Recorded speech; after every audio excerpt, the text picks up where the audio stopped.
বন্ধুরা, আজকে গিয়েছিলাম কাচ্চি ভাই। দুপুরবেলা সবাই মিলে বের হয়ে পড়লাম লাঞ্চ করার জন্য। এই যে আমি রেডি হয়ে বাসা থেকে বের হচ্ছি, তারপরে সবাই মিলে চলে যাব এখন। আম্মা ভিডিও করছিল আর আমি দুষ্টামি করে করে হাঁটছিলাম। আমরা রিকশায় করে ওয়ারিতে গিয়েছিলাম। ওয়ারির কাচ্চি ভাই রাঁচে গিয়েছিলাম। প্রথমে এসকেলেটর দিয়ে উঠে দোতলায় গেলাম।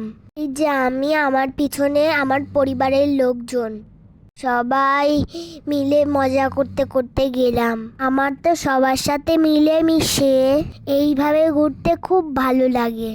আমরা 8 জন গিয়েছিলাম। ভিতরে ঢুকেই আমি ভালো জায়গাটা বেছে নিলাম। পর খাবার অর্ডার করলাম। ওরা হাত ধোয়ার জন্য আমাকে লেবু জল দিল। ওরা অর্ডার করেছিলাম কাচ্চি বিরিয়ানি, তেহারি, বোরহানি, বাদাম শরবত, চাটনি, সালাদ, রোস্ট। আজকের খাবারটা স্পন্সর করেছিল আমার বড় পিপি।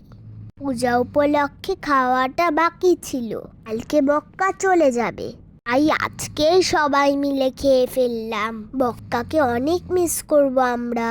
আর আমার বড় পিপিকে অনেক অনেক থ্যাংক ইউ আমাদেরকে ট্রিট দেওয়ার জন্য। খাওয়া দাওয়া ঘোরাফেরা আজকে ভালোই হলো। আজকের মতো এই পর্যন্তই বন্ধুরা। ভালো থেকো সবাই, টাটা, বাই বাই।